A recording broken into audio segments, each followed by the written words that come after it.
Hey, everybody. Welcome into the Horseshoe Lounge on a glorious Monday in Columbus, Ohio. Ohio State has polished off its non-conference schedule, and they did so in emphatic fashion. A 77-21 win over Toledo. 100-0. It was Gosh, close. I was hoping they're going to get over 80. It was pretty close. They could have if they wanted to, Yeah. I think. We're going to break that down, as always, with a fun, casual conversation at a fun, casual joint. We are at Roosters on Olentangy River Road. The greatest place in the entire world. Greatest place. That's Justin Zwick, Bobby Carpenter, Nicole Cox, wearing one of those sweet new hats that she got us all last week. Yes. I didn't know we were allowed to wear them for the show. But, I mean, look, Next week, I'm in. I guess we're all going to wear them next week after we talk about what happens against Wisconsin. But 77-21. Hey guys, can I start with a question? Oh, heck yeah, let's do this. Yeah. So I was wondering, why did they choose to make this a night game when it was going to be such a blowout? Like, I feel like night games need to be Special? just more competitive, like in Ocean, Michigan, which is always at 100%. noon, but Maybe like Wisconsin, like something like that. Yes. well, Notre Dame. Notre Wisconsin Dame. is night game, isn't it? Yeah. It is. Yeah. They got that one right. Ohio State does not get to choose that. So They can politely No. decline. Yeah, we can do what we want, There can't are we? But why certain would the scenarios. television? Why would the television companies want that? Because game there's for night nothing game? else on 'Cause there. there was- Ohio yeah. State will always rate. They're always going to get numbers because it's Ohio State. and Fox. And whatever other games were going that weekend, they probably thought, we need these. Yeah, the better question is, why did Fox commit to Oklahoma, Nebraska, knowing that that was going to be a massive blowout, and they had built up their big noon? Like, that's where they wanted to go for that game, so that Urban could go get a bunch of adulation from the Nebraska fans begging for I him to saw coach that. there, I did see Hire that. Urban Meyer. as if that was ever going to happen. But, yeah, so We've seen Fox- crazier things. Fox We made have. that decision, Nicole, because there weren't a lot of other options. And as Bob said, the Buckeyes are always going to bring a big audience, no matter when you put them on. It could be 8 o'clock in the morning, Yep. and they would be the highest rated game. Well, that thanks, network. guys. I just had Well- a question. Just wondering. It's a great cue. I'm of the belief that night games should be. I love them. I think they're awesome. But I love ice cream. But I don't want to eat ice cream for breakfast. I don't want to eat it for lunch. I don't want to eat it every day for every meal. I would prefer to have it intermittently. And that way, it's kind of special. It's a nice treat, Nicole. Correct. So, like Notre Dame, appropriate night game. Get a nice bowl of ice Wisconsin, cream. appropriate night game. Like I feel Little bad. Sprinkles on Sunday. top. Yeah, I feel bad for Penn State You and don't eat the ice cream. whiteout. Look at Like this it's guy. better for us, but I feel for them because they have always had that Ohio State game as a night game. It's a Halloween weekend. It's a great environment. It's awesome, but it's going to be big noon this weekend. So I would love maybe 2 home night games a year, 1 to 2 road night games a year. I think that's how it should play out, and that's how it should be. Michigan's always noon, and so do you have that big non-conference at home, and then is it maybe a Michigan State, a Penn State, a Wisconsin? I mean, if Iowa wasn't terrible this year, like there's a handful of games you could throw in there where you would be right. Like this game feels like it should be a night game. Two But night teams. it Good. used to be more that way. I think when Yeah. we were playing, like there was maybe one a year. It was a big deal. I mean, they had to I bring still lights remember it in, like on the outside. And then I think all that changed when Irvin got here, right? He wanted to be in prime time. He went for recruiting. He wanted better the for fireworks. He wanted, It is. that. And I get that 100%. But I agree. I think It's great for special, us, man. regardless. Night When we game is walked in, great. I'll never forget when we walked over to the stadium when we played Texas the yeah, night before. it's awesome. Dude, I mean, that was like, holy, this is sweet. They had the State- lights on. yeah. I mean, like, State Fair. it didn't happen much, but I don't know. It is what it is. So Notre Dame was great. It was still Yeah. the crowd out there. I went down, tailgated, went to the game, took my son and some of his friends, and I thought it was a good environment, good experience. It was a beautiful day. Oh, yeah. You couldn't have asked for a better day in It Central was. Ohio. So I mean, it was a capacity crowd, good crowd. I mean, everybody stuck through halftime despite the 42-14 score. I mean, I think there was a lot of excitement, and I think it worked.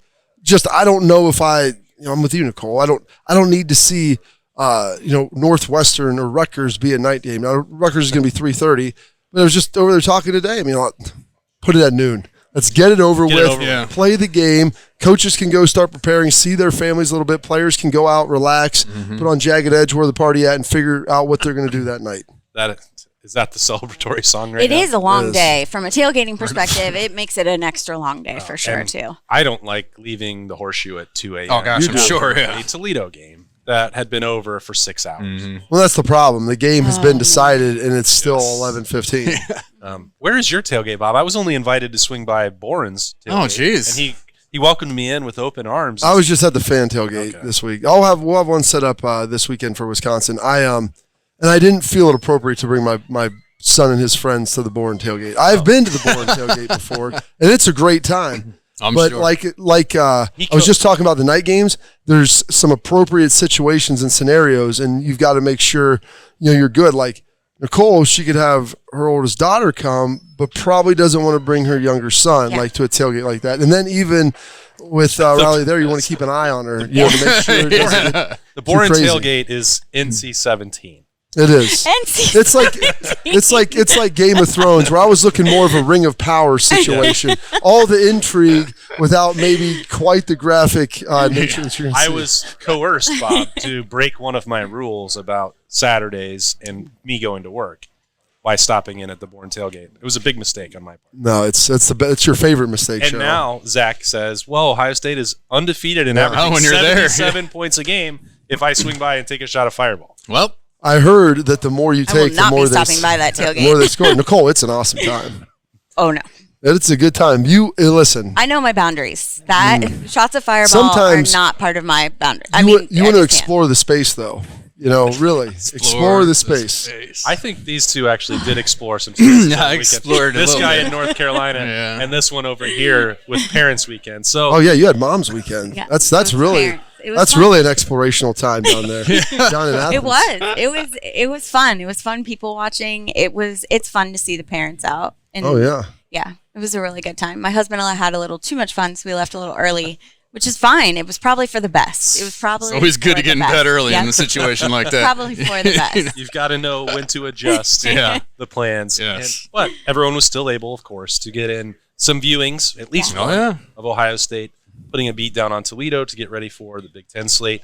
And so we have some Roosters Buckeye leaves to hand out, and Nicole has a full notebook still. I do. She didn't shirk her responsibilities during Parents Week. She didn't. You guys, She is ready and to I rock. do have to say, watching the game with college students is a lot of fun Oh, because yeah. they just get so excited because they're part of it. It's there is definitely a different feel. Obviously, I would never go to those campus bars when it's not Parents Weekend. That would be But creepy. maybe you would. But No. maybe if you're in Oh. town, if you're Obviously there. not. Oh, Yeah. you I guys. mean, let's not go that far. I mean, don't get me wrong. It was so fun. I was like, but I could Sure. never come here. Getting hit on by all an those off college night. guys, Nicole? Yeah, No. they're That like, was probably awesome. you're a graduate. You a No. graduate student here? What are you doing, huh? What's your name? What dorm you live in? Are you that girl from the show at Roosters? yeah. Oh gosh. But it was the kids. I mean, everybody was watching the game, still dancing, drinking, but watching the game. Everybody knew when a touchdown happened. It was great. And so, Multitasking. yes. So, I'm gonna go with heartfelt story. Julian Fleming. You guys,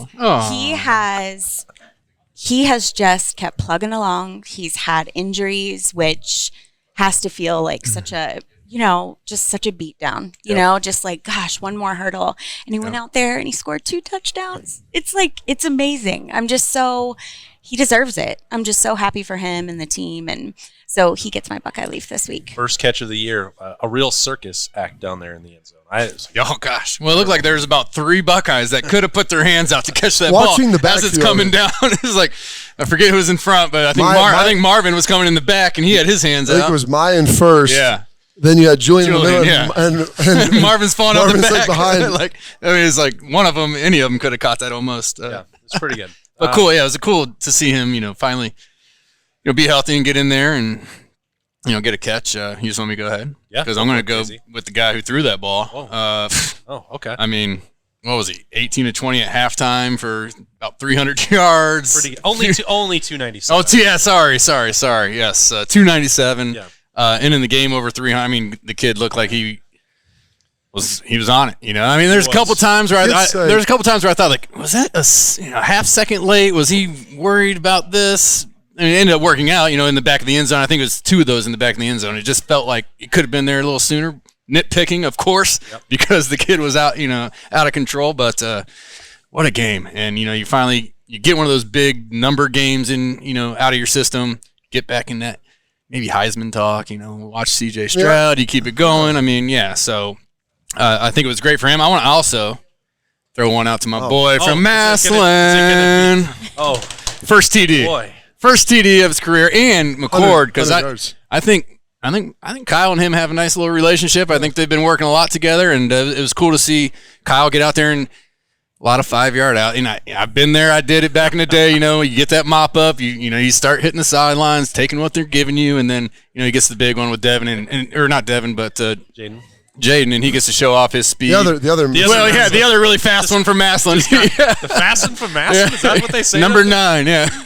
Fastens from Maslin. Yeah. So I was actually sitting there, and I was watching with our buddy Zach, who's a friend of the program here. And great friend of the program. Yes. Okay. And we started talking. It was weird because in the Notre Dame game, Jaden was in early, right? And then we're sitting there like, we haven't seen him play yet today. Yeah. So I didn't know if anything was going on there or if it was just, all right, we have our rotation that we're going through with Fleming and JSN back. I think that's it. Yeah. They want to get those guys in a little bit. This game, get them in, get them out.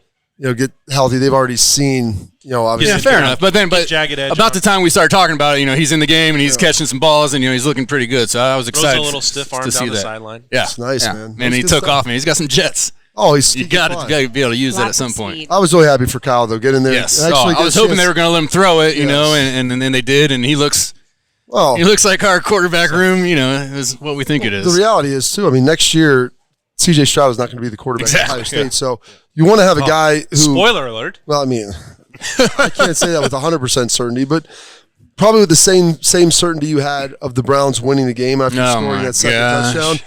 You would feel after I text, feels good to be 2-0. And a minute 55 later, nope, doesn't feel that good. No, that's I would say that's. You got to be careful with those. No doubt, doubt. I guess. But letting him see that, and I was talking to Coach Coop on the sideline before the game, and he's like, you want to get these guys some reps, so you don't have the situation you had last year, where on the defensive side you had a lot of guys who had just never played. Yep.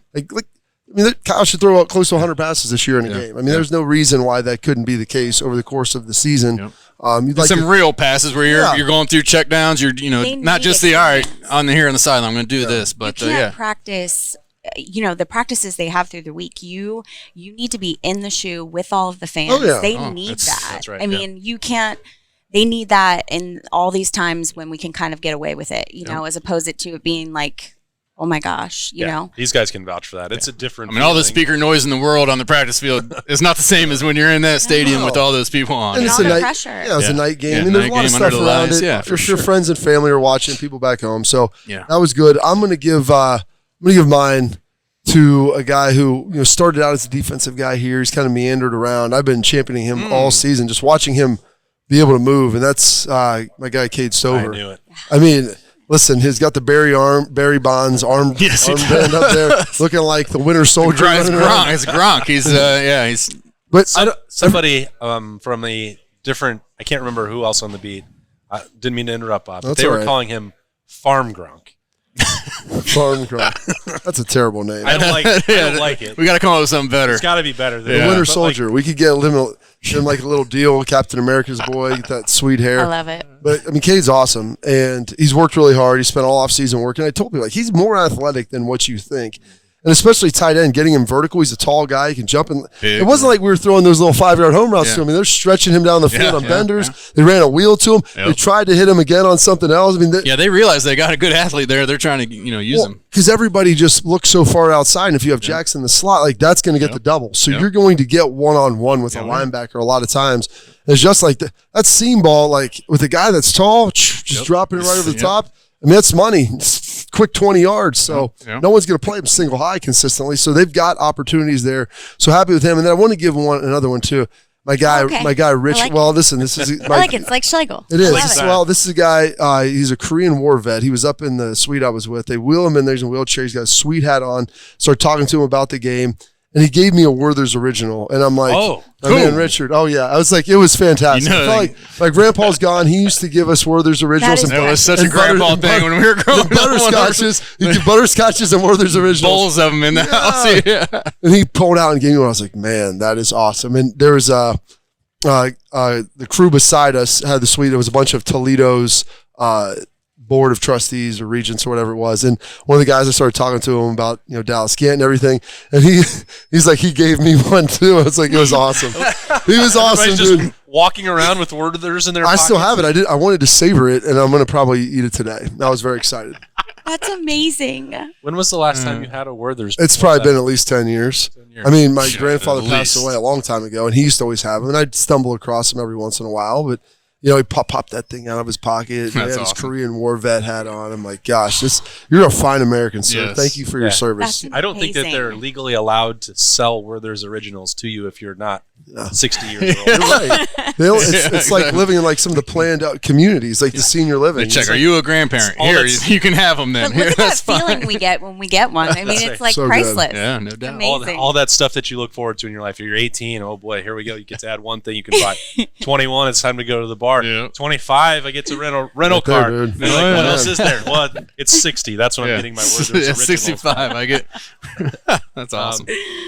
Bob, I'm going to stick with the tight end unit, but also. Oh, okay. I know who you're going with. Also the fullback deployment. 22 personnel, Zwick. Hey, I like it. We also Running saw some under 13. Under center. Under center, yeah. Some jumbo, and Mitch Rossi.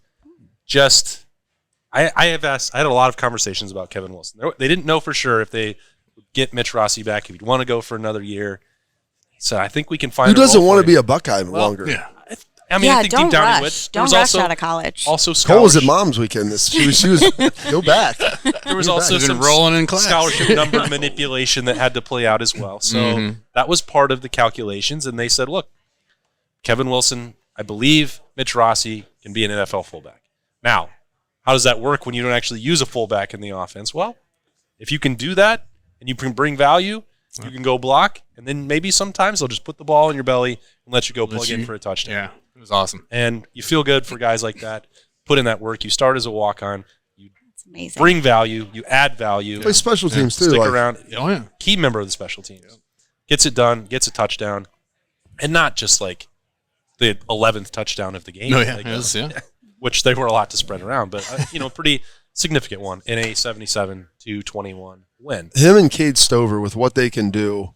You know, if you can get Royer, G. Scott going, and the ability to get in different personnel, when you can go 4 wide receivers and be really good at that, and then you can also get under center, and you have an offensive line that's that size with guys that like they're viable passing threats, but also physical run blockers like Mitch Rossi. Yeah. Cade Stover's an animal on the end, dude. Like he's trying to bury. When he's in there, they're not thinking, all right, he's going to go out for a pass. They're like, man, he might bury somebody here, or he might go down the seam and catch one. They pull him around. I mean, he is trying to put dudes into the ground.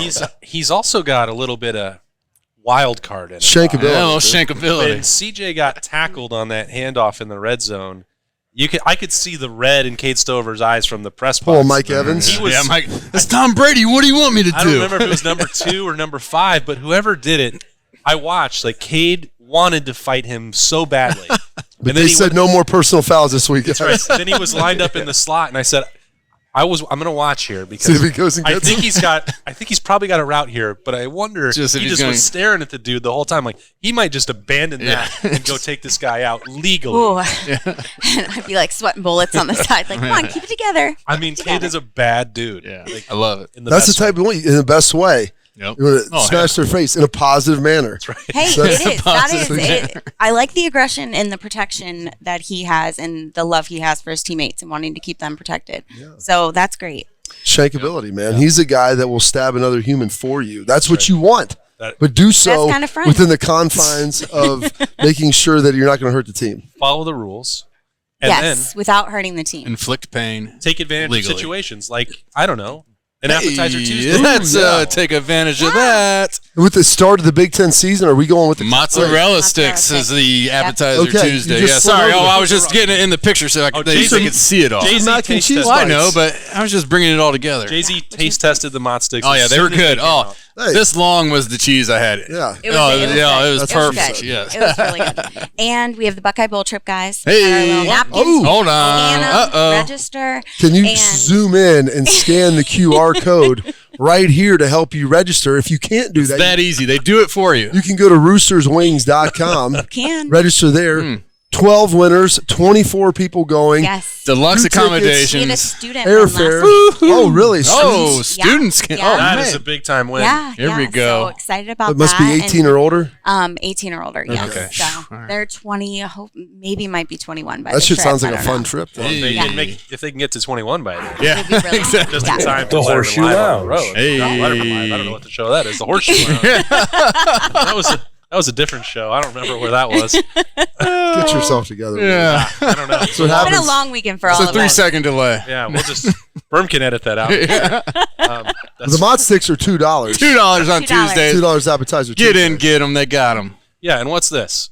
Nicole? This is. Curly fries are back. This, Oh, hold on. No, there's another a curly fries shortage. Shortage. So we just have a little note here, just so people Just can, so people know. so people know that it's just going to be a surprise hodgepodge of fries when you order. Surprise. But that's Potato, fine. plate of potatoes. As we wait in for our some potatoes way. to grow and for them to, seriously, I'm not kidding. I And started farming some at home for we you. we should probably get them by November. We're hoping so. Okay. Ours. Okay. Starting So they're working really hard for that, guys. Underground potato ring. Yes. So, Sell them to you on the side. so that we can get them in here. Okay, Nicole. I Ohio thought you were going to forget again. No, I no, was no. going to jump in. I've already made my one major mistake for the week. I'm not going to make another. Ohio State is a 16-point favorite against Wisconsin. to Ooh, start that's Big Ten beefy. play. Okay, so It is beefy. I'm going to say 54-21. Woohoo! Okay. 50. All right. I want to say 54-17, but Do it. okay. I'm going with that. That's my Ryan- gut. Ryan Day would be happy with that score. I guarantee you. Oh, Take that. Buckeye fans everywhere would That's- be We'll talk more about that as we Hey, go it's along. possible. Is that, 100%. I mean, Wisconsin has already lost a Yeah, game. they've shown us that they can. Yeah. We'll State, talk more State about of that. Washington. Anything else that we need to cover before you leave, Nicole? No, guys, thanks for having me. Awesome. We're going to take a break here at Roosters. It's a fun, casual joint. It's a fun, casual chat. We're talking about the Buckeyes. We're going to bring Berm in. We'll be right back with more for Roosters in the Horseshoe Lounge. Roosters has been so fortunate. We just want to be able to give some of that back to the community. They donate to organizations that are near and dear to their heart, and we're so fortunate to have been with Roosters now for a long time. They always go above and beyond to help support our foundation to further help veterans. It's just a wonderful feeling to know that Roosters supports the Buckeye Cruise for Cancer. All the folks at Roosters are just genuinely kind folks, and they want to make a difference. Thank you, Roosters Foundation. Thank you, Roosters. Thank you, Roosters. Thank you, Roosters Foundation. Welcome back into the Horseshoe Lounge on the podcast Monday at Roosters. And guess what? Berm's here. Berm's there. Hi, it's me. What weird accent are we going to hear this week? Nothing. We are. You know he's coming with something, so he's been working all week on it. Did you hear Bobcat Goldthwait, by the way? Did you brush up on that? This Jay-Z? is Big Ten week. Did not. Okay, Oh, it's Big Ten we're week. in serious mode here. We're in focus mode. You're not going to talk like Paul Christ? And No, I don't even know how Paul Chris talks. No one's ever heard him talk. That is true. The minute he does the talks, same way. everyone falls asleep. when we used to, I think that they've got rid of this, fortunately. At least I hope they have. They have these press conferences for the Big Ten championship game the day before on a Friday. And it's 30 minutes of Paul Christ when Wisconsin's playing Ohio State. Bueller. It's the most boring thing that I think I could possibly do in this. No, industry. I mean, I think if you know how they used to do those listicles, or they'd have like the, you know what I mean, the slideshows on Bleacher Report where Yeah. they'd be like, which college coach most resembles his team? Like, you'd be like, Paul Christ. He's a Badger. He kind of looks No, like not his- Bucky. I didn't say he looks like his mascot. I said his team. Like, it's like just He embodies the state of Wisconsin. Yeah, exactly. Boring and run the ball. yeah, and that's great. It works for them. It does. It's Typically. Wisconsin week. Well, kind of does, unless it's Typically. Washington Yeah, State. unless Washington Then- State comes knocking on the You door. can't They're prepare fighting yourself Pat Chuns. for Washington State. You can't. That was at home. That's the thing. Like, I was. You can't understand. prepare yourself for Washington State. They're unpreparable for. What is the most embarrassing Big Ten loss so far this year? Ooh, I there would was a say- few of them this. Well, Northwestern losing to Southern Illinois, that hurts. I would say probably the one that was like the most painful to watch because it Iowa. was, well, Iowa's it's just a been painful to That was watch. a painful game in general, but because I mean, Nebraska lost to Iowa Georgia State's Southern, right? not Nebraska, Georgia Southern, but I'm going to tell you this: Purdue, I thought could have been the team in the West. Them or Minnesota. Now Minnesota's still undefeated. Minnesota's still doing I mean, their thing. Colorado's atrocious. They smacked them. But watching Purdue lose to Syracuse was very akin to the Browns finding a way to lose. Like, hey, we're going to score up 53 with 53 seconds left. Syracuse cannot throw the ball. They had thrown for like 110 yards. So what are we going to do?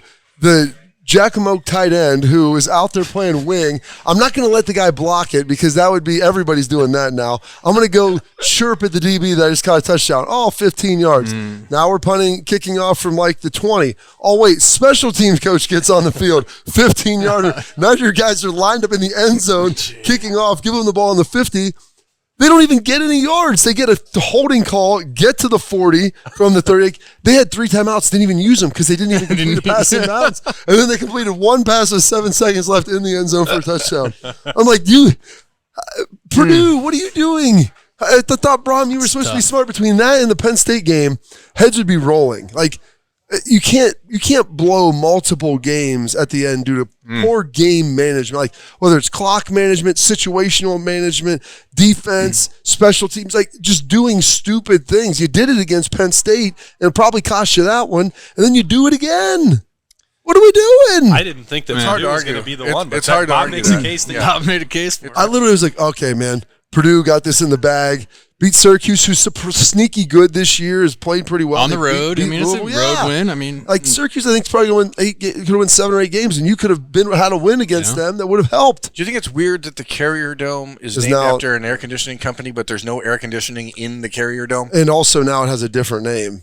Yeah, I would call it a game in there last year. They've actually renovated it. It's a little nicer, but you would think. Is there air conditioning now? No. Well, then not. I think it's like I'm out. I think parts of it are air conditioned. But I'm not out, like Jerry. The press box. A couple of window air conditioners. The press box is not a nice. I guess they're working overtime. Syracuse, you don't need a lot of air conditioning in Syracuse often, huh? Probably pretty cold up there. I'm going right? to give you guys some Buckeye leaves. Oh, okay. We're going to talk about the Ohio Jay-Z State wanted game. to make fun of a different Big Ten team. I don't understand. I don't even know which one to pick. I was. Just feel bad for Nebraska at this point in time. Michigan State just getting dunked on out there. Oh yeah. Well, I know, but they were going against an old foe, old Penix Jr. Right? Yes, and he was a good player before he got hurt at Indiana. I think he's legit. Good. Yeah, he is good. Yeah, I mean, so he's going to do well for them this year. I think. Overall, that might not look like a bad loss at the end of the year. Overall, this is a pretty bad weekend for the Big Ten. Yeah, very bad. It wasn't good. A couple of them. Pretty bad. You had a Buckeye leave, you said? G. Scott gets one. G'd up from the feet Here's up. the thing. We've taken 3 tight ends. Yes. He didn't on a have 77-point game, we took 3 tight ends. He didn't have a catch on Saturday. They tried to get him the ball a couple times. One time he got held. The other time he got double teamed and allowed Jaden Ballard to score a 72-yard touchdown. I just think that a lot of people don't really understand how challenging these last couple of years have been for G at times. And to see him fully commit to, hey, I'm going to do everything that I'm asked and get some reps, I think that there is an opportunity for him to have a role in this offense now. And if you would have asked me that a month ago, I would have said there's no way.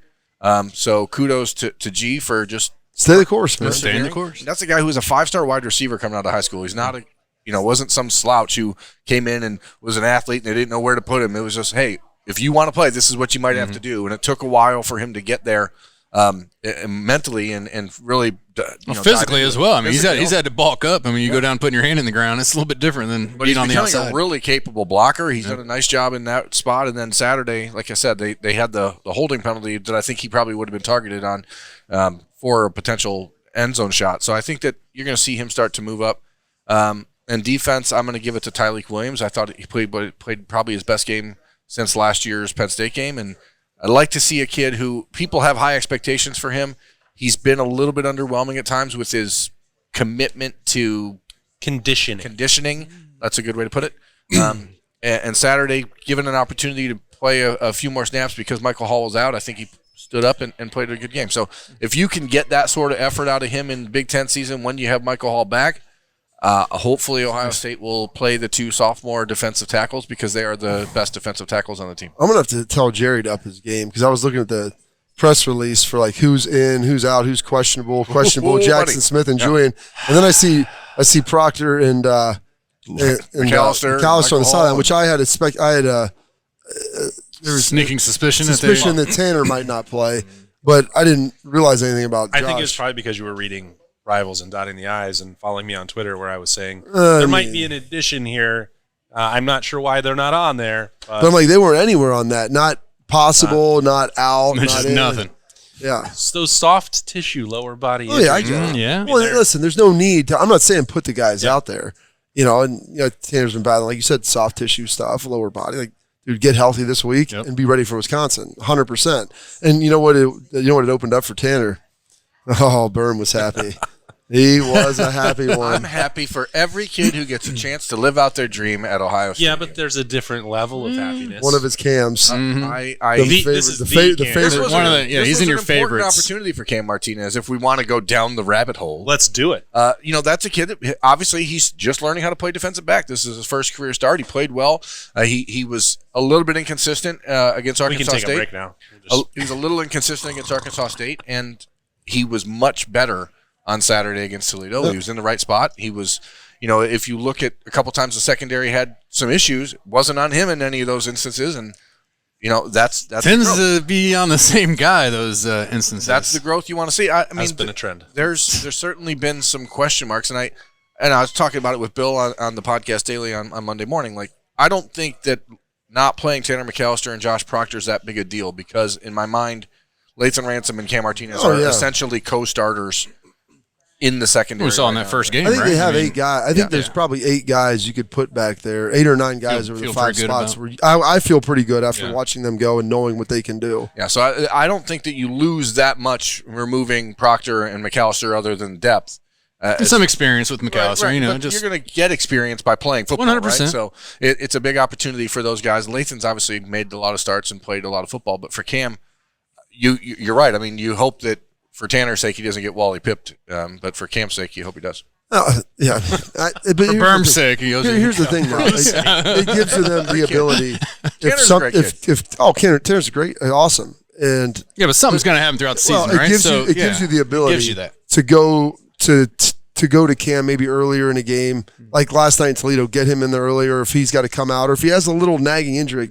You're good. Like, you don't have to feel like you have to go in there because we're not confident in the guy that's ultimately behind you, which is a good feeling. I mean, it's also important for Cam to just get reps in coverage because there is an opportunity or potentially a need at some point. You can play outside. You need that, because that position continues to be the biggest question mark on the team. And it's not necessarily because Cam Brown's not talented or J.K. Johnson isn't talented or Denzel Burke's not talented.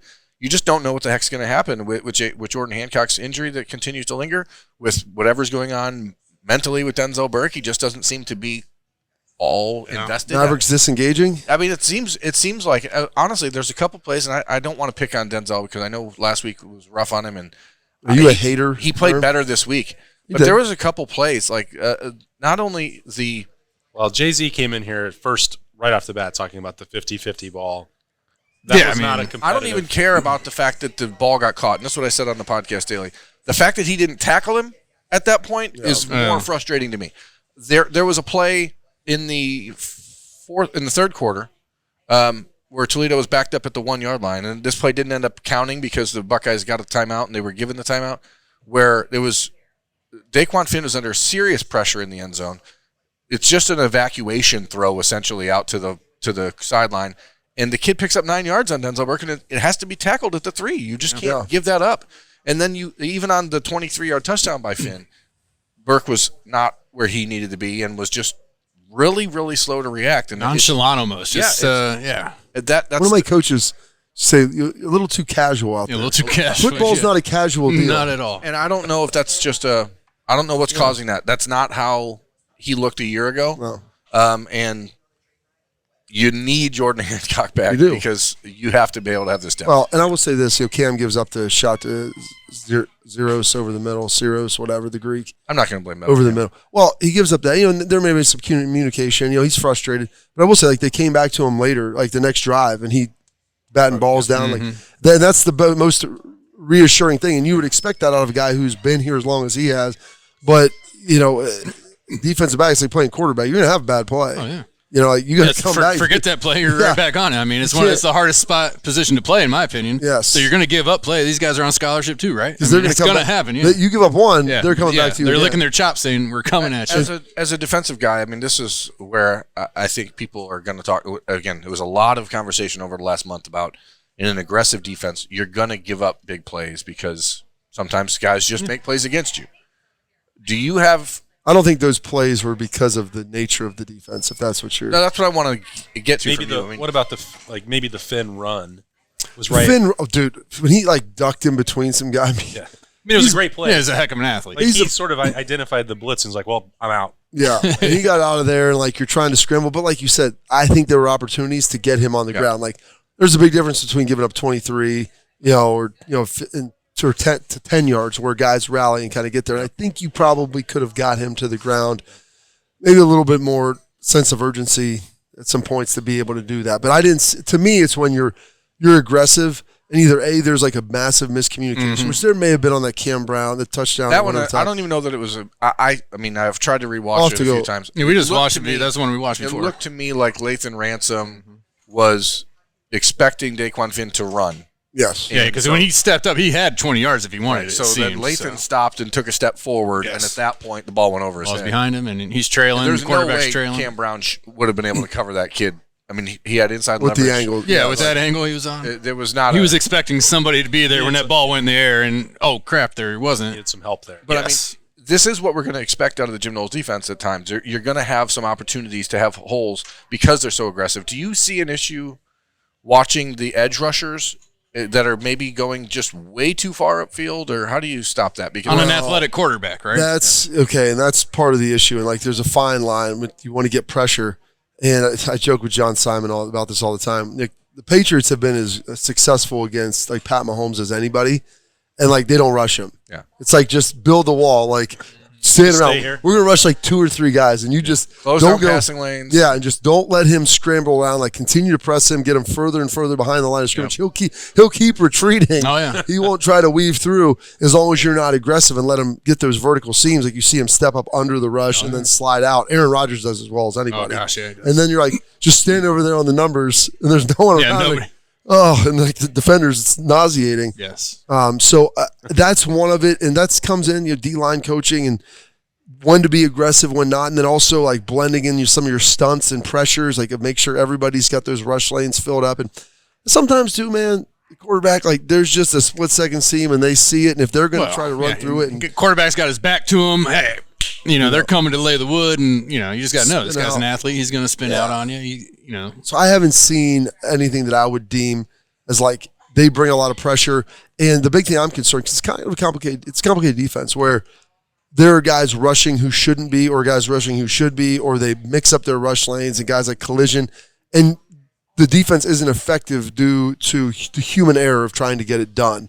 Like sometimes they're just going to pick stuff up, or sometimes the guy's not going to make a play. Like you saw is it Ryan Watts coming off the edge against Bryce Young at Texas. I mean, just guys wide open. I mean, that's not a defensive thing. Like, defensive coordinator couldn't call it any better. You got to make the play. So that happened on this throw, the one that we're talking about with Denzel Burke with Javonte Jean-Baptiste, not able to finish that off, and that happened a couple times in this game. And guys got to make the play. Jerron Cage maybe jumping out of his assignments a couple times. Like that wasn't just defensive ends. Like it was weird. I just didn't think that the defensive line played all that well on Saturday. And I think part of it too is you get in a situation like that, and it's you had 12 TFLs last week. Like you want to start 12 MTs this week. Yeah, because most of them have defensive line. Because guys want to go try to get sacks. Yeah. You start to get a little greedy. Yeah, they're up 3 touchdowns. Or they you can beat this guy. Pad some stats a little bit. I probably shouldn't go out there, but I'm good enough to get around him and get back in my spot. And then you could face a quarterback who's athletic and can do some things. Finn's good. I was watching the Bears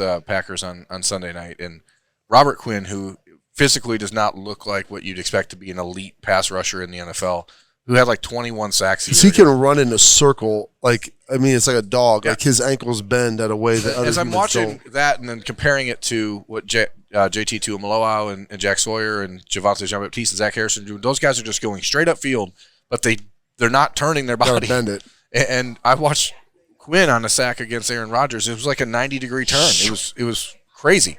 Yeah. It was like whoop whoop, and then sort of what made Chase Young and the ability to just stop and turn where your body is, and that I don't know if it's the new turf, I don't know what it is, but these first 3 weeks there's been a lot. There's been a lot of guys slipping. Turf seems bad. I don't know what happened to it. You've been out there running around on it. Do you like it? It seemed fine to me. I mean, it's the same stuff they have on the indoor, which I think it's fine. I don't notice anything. Is it the cleats? Are we get a cleat gate? Can we get a cleat gate, please? I don't think it's the cleats. I mean, that turf is sticky, man. Like you should be able to. It's hard on your body. Everybody's complaining with the old stuff. Well, we're slipping too much. Now it's the new stuff. Yeah, I think this is a pretty. It's got to be better. Like, I don't think it's that. It's just it's reps, it's effort. Not effort. It's just reps and technique of being able to do that. And you're talking keeping your about, feet underneath of you and not slipping. Like Chase Young, Bosa's like some of the elite athletes in the world at being able to do that. And so learning to get there, your third step of making a decision. Do I bend it hard now? Do I come back underneath? That's kind of where those guys ultimately have to get to. So we talked plenty about the defense here, obviously. Do you guys have anything else that you're unsure about with Ohio State heading into the start of Big Ten play? Well, I mean, is Trey okay? I mean, that's one thing I don't know think he's about. going to be all right. Yeah, okay, fair enough. I was hoping it was just, all right, we don't need you. Let's get your rest. It was a weird injury. I mean, he scores a touchdown, doesn't really. He jumped right up right afterwards. Jumped up, celebrated, had no issue, went to the sideline normally. I don't know if he stepped on someone's foot over on the sideline or what, but he certainly seemed okay. But I think one of the things that I took away on Saturday is Mayan Williams might be the best running back. I said that Saturday night. I said, I think. And I don't like. And that's my guy. I don't want to use words like best in that situation. Not best, but I think they rely on him more, want to put him in a different spot. At 2 a.m. After the game on Saturday, we're driving home, and the way that I put it when we were discussing that is I just sometimes feel like Mayan Williams is a better fit for the Ohio State offense. There's just something about it where it just seems like it sounds crazy when it comes out of my mouth because I know how talented Travion Henderson is, but it's not a knock on either. I mean, it's just that I just sometimes watch him and I'm like, it feels like the offense looks a little different. One way or another, they were saving both of them, right? Because the freshman got in the whole second half. They knew. Yeah, it's your Brock. Let's get you out there. And he played good, you know? Once you get Trey nicked, it's like, all right, Mayan, we're going to give you some, but then we're getting you out too. Because but you're a bruiser, so we want to take as many hits off of you as we can. 100%. Yeah. I think part of it is the way that they're running the football, especially when we start talking into getting some of those 2 and 3 tight end situations and the personnel groupings. Like, Mayan's just a good fit for that because it's a physical downhill deal.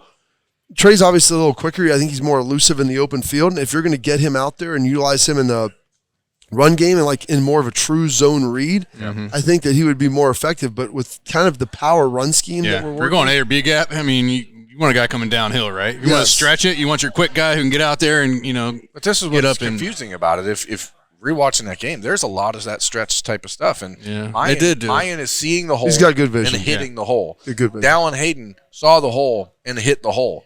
And I don't know, this is where Austin's whole argument all offseason about you don't want to do running back by committee because you don't want guys to have home runs. And they're trying too hard. Yep. And I think maybe that there's a little bit of that creeping in with Trey. He had 4 carries and looked fine, especially on the touchdown run. Good. Well, 4 carries for 32 yards or something. Yeah, that's not bad. It's not a bad day or anything. It's just I'm just wondering on a consistency basis, Mayan seems to be seeing things a little bit cleaner, and I don't. That might be why we feel that way. You know, I think that, and it's not as you said early on, Jay-Z. It's not to nitpick. That's sort of what we do when we have. That's all we can do when you score 77 points. Yeah. But I remember having similar conversations just about J.K. as a sophomore, which now Trey is a sophomore. He's got 1 year under his belt. He had a lot of success in year one. Thinks that he can do more, build more, and that's all well and good. He should do that. He's going to be more physically better. He's going to be more confident. But J.K. had to figure out how to do that within the confines of the offense and the opportunities that he got, and he struggled to do that by his own admission. I'm not saying after 3 games that Trey is definitely in that mindset, but like I've seen this happen before. Yeah, you look because you're looking for the home run. I mean, when you're swinging for home runs, you're gonna hit a lot of pop-ups too. Sometimes, like, take what they've given you. Like Justin, standing up and being boring, throwing the out because that's what's there. Jameis Winston can't do that. He has to get real greedy. Wants to throw it down the field and just throw interceptions. Like there's something. Hey, if it's a 5-yard run, it's a 5-yard run. That's a good run. Yeah, and that's fine. We're ahead of the chains. You know, if it's a 3-yard run, but you hit those, you hit them hard, and then you sometimes crease them and you seam them, and that's where it's the same thing with turnovers. If you're out there trying to hawk picks, like you're probably going to give up a touchdown or two because you're going to be cheating. Like do your job really well, watch film. And if you're in the right position, like Ronnie, boom, you're going to go get one. Like that's kind of how that stuff works. And I feel like it's the same thing with running the ball. And I don't think it's like for fear of wanting to play better so he gets taken out or this or that. It's just him wanting, like in his sophomore year, to have some of those big highlight stuff. And because I think him and Mayan get along well. I don't think it's like, I'm worried I'm not going to play or this or that. Like they're going to get him out there. It's just, dude, you like breaking into the open field and ripping him off. And it's not always going to be that way. It's not always going to be that. You got to break them down a little, and then you can go and get your and the floodgates open like it did. Exactly. Like in Notre Dame, it started cracking at the end, and that's what will ultimately happen if you stay with it. That's right. I think you just have to keep swinging. Keep swinging. Keep chopping. Trust the process. You know what they call that? Rowing. I think they call that competitive stamina. Competitive stamina. This year's I've heard that before. Favorite buzzword. I love it. It's the edge. You got to find that competitive. That's right. What do we think the score is going to be on Saturday in prime time against Wisconsin? I feel like sometimes we dive into the score prediction for the next game without ever talking about that game, and then maybe people are like, "Why did you get to that point?" Should we save score prediction? Well, maybe you should say score prediction and why you think such a thing. So this is just like the quick the clip notes. Yeah, that's synopsis. That's I've always asked. I mean, this is how it's always been done, Birmingham. Have you not been here before? Entertainment services. This is how we do it. Only. Yeah. It's a 17.5 point number. Is that I saw 16, but it's dropping. If it's 17.5 in Michigan, you might want to. I don't know what it is where you live. I checked it on the internet when I was sitting in Roosters before you got here. Oh, baby face. Baby face. Our baby face. Jeez. What's better? Me without anything at all now on my face, or Jay-Z bringing the mustache back? Jay-Z. Oh, wow. Mustache. I appreciate that. He's looking like Iceman over there. Iceman. It's looking good. The one thing Jim Leonard's a good defensive coordinator. Like I can't. Wisconsin's gonna come to play in this game, right? It's at home, which makes it a lot better. Yeah, for sure. They're gonna have some stuff. They're gonna get to CJ. They're going to be able to get pressure. Like defensively, their defense is gonna be legit. They just can't. Graham Mertz is. I don't know what they're doing, and on offense.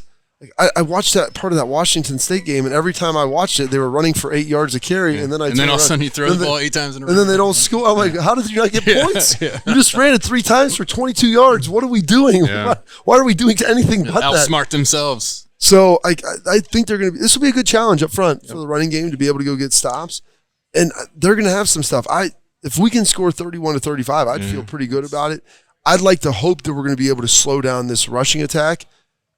I'm more of like a 31-13. I don't know if you can get to 50 points against the defense. And if you can, awesome. Right. That's great. But I feel like if you try to, CJ might be getting smacked a little bit because they're going to bring some heat now. Yeah. I agree with Bob. I was going to say 31-17. I think it's in that range. And they're a great program. They run the ball. That's what they pride themselves on. If they're going to come out and try and do that against us, eat some clock up, all that stuff that everybody always tries to do against Ohio State. And they typically have the horses to be able to do it pretty well. So, it's going to be a good test for our defensive line. And then on the flip side, like Bob was talking about, Jim Leonard's, he's a nice defense coordinator, man. He's going to have a good plan coming into this game. He's going to look at what Notre Dame did against us. They have some horses like Notre Dame did, and he's going to look at that and see, what he can implement on their side of the defense. I would be surprised if we were to get into the 40s and it would just look like an easy, up and down the field all night because, it's a Big Ten game, boy. It's Big Ten football now, and they're going to come to play. I would argue, obviously you got Ohio State, Michigan. More recently, I feel like it's probably been a little more Michigan State-ish, at least probably that run between, 2011 and 2016, 17.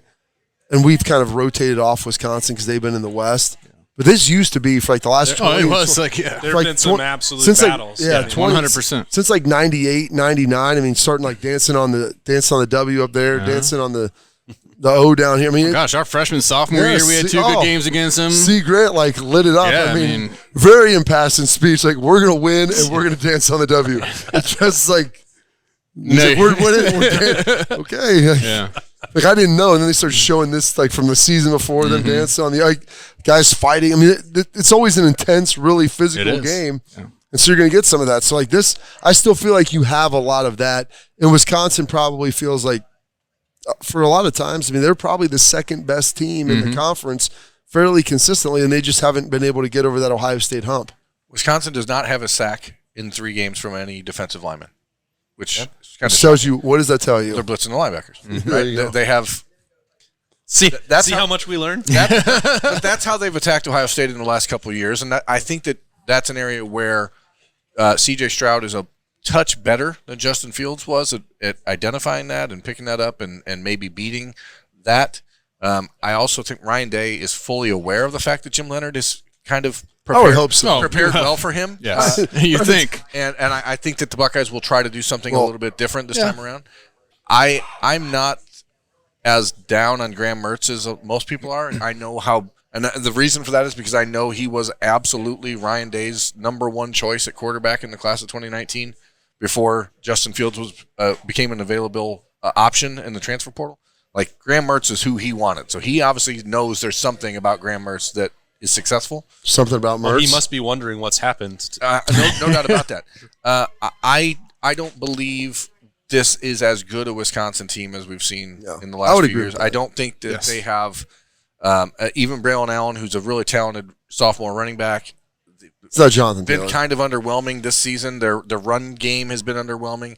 I just don't buy it yet. They played one Power 5 team, and it was a mediocre Power 5 team in Washington State and lost 45-17 Buckeyes. I think it's a comfortable win at night in Ohio Stadium. I wonder if Paul Chryst has been there too long to the point of that program becoming stale. I have a sort of hypothesis. A pet theory that I think coaches should stay no longer than 7 to 8 years in one place. Are you saying Kirk Ferentz's program is still at Iowa? He is the prime So are you example trying to of that. say the Ryan Day tenure is halfway over? Wow. I do think that. Because Austin said he wasn't going to make another dumb mistake. I mean, Nick Saban. Here he is. Nick Saban, they slowing down pretty significantly down there. He's the exception to the rule. Like, there's no question about that. I mean, think about anybody that you've ever seen. I think how much better do they get beyond 8, 9, 10 years? I think burnout is generally the cause of that, as opposed to staling out. I don't think it's burnout. The longer that you get there, the more entrenched you become, the more comfortable you feel, and you don't want outside. I've been doing this for a long time, and this is what works here. And you stop listening to outside voices. Obviously, that's happened with Kirk Ferentz. I'm not talking about Kirk Ferentz Iowa, is also 60. but I'm just asking if maybe that's happened with Wisconsin, because he's not a dynamic personality. What? Yeah, believe it or not. Let's work some clips in from the presser here during the show. I'm trying to keep people awake, but so that's not going to be part of it. The outside influence for the offense, like, he knows what he wants to do. He's not going to let that change. Jim Leonard helped elevate that because he brought some new energy and some recruiting success. Would he have hired him if he didn't play at Wisconsin? No, that's what I mean. Like, it's somebody that he knew. It was easy, and that person was allowed to have success. I'm not saying it's perfect. Obviously, Nick Saban is, a warlock. You know why? Do you think? Why do you? But he's also willing to bring in. Other brings coaches. in every head coach that gets fired. That's the one thing I think that Ryan Day does a good job, and I think he's a younger guy, but in the NFL you're always kind of reinventing, and it wasn't like last year. He stayed with the status quo on defense. Yep. So I think he always has kind of one eye on that, because you have to have dissenting voices in the room about, well, we've done it this way. Well, other people are doing it like this. Yeah.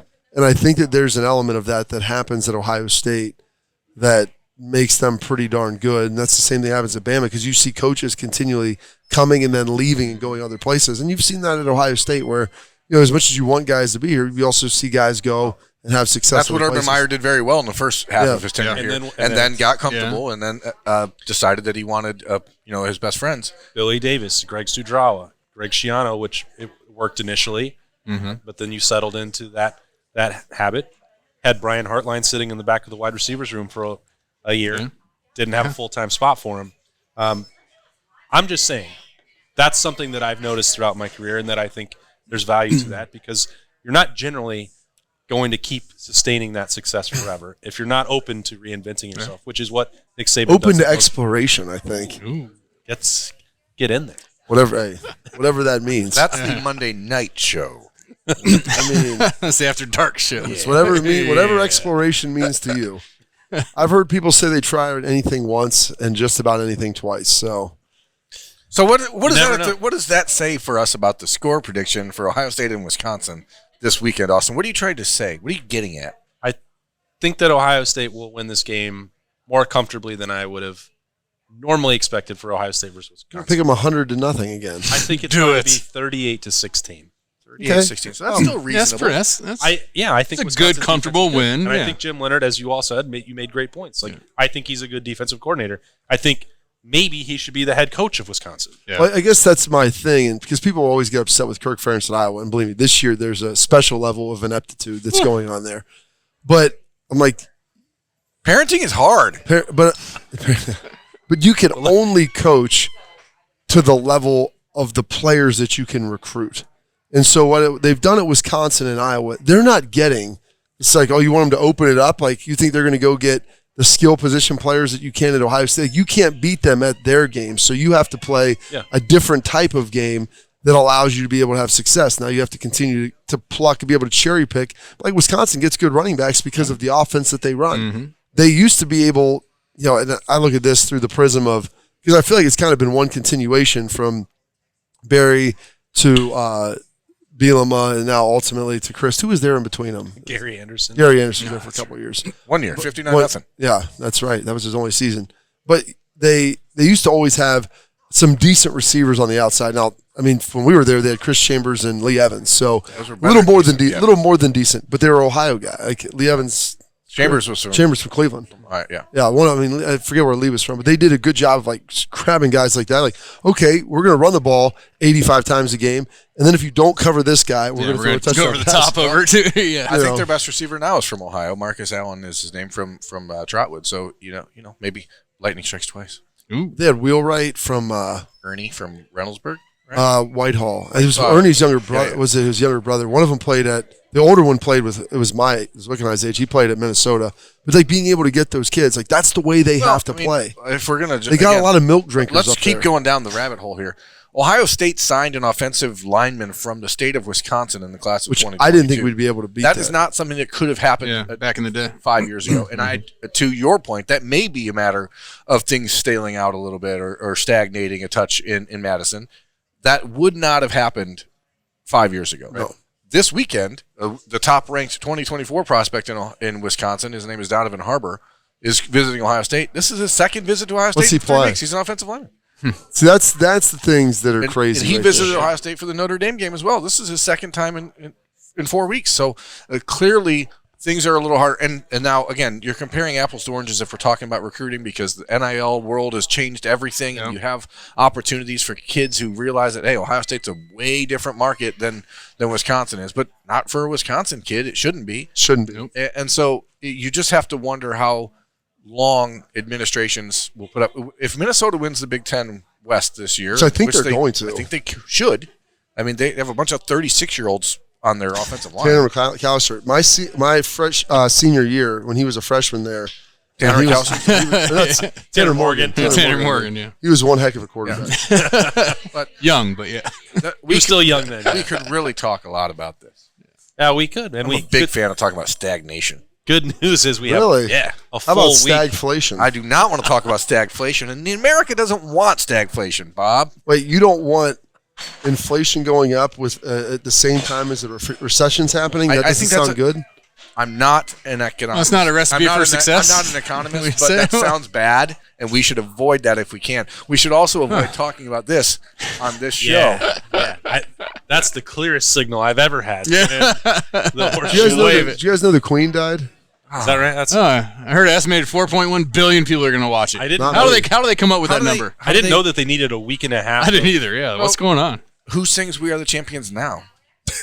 Goodbye, everyone. Well done. Oh. Man, there you go. Have a great week, Freddie. Thank you to Nicole Cox and Roosters for having us in here for a fun casual chat and a fun casual joint. Come in Tuesday, tomorrow. $2 for mozzarella sticks. Don't QR forget to sign code. up. Get that Yeah, QR that's code. right. Roosters Bowl Trip giveaway. You don't want to miss it. For Nicole Cox, Jay-Z, Bob Berm, I'm Austin. We will see you next week. Enjoy Ohio State and Wisconsin on Saturday.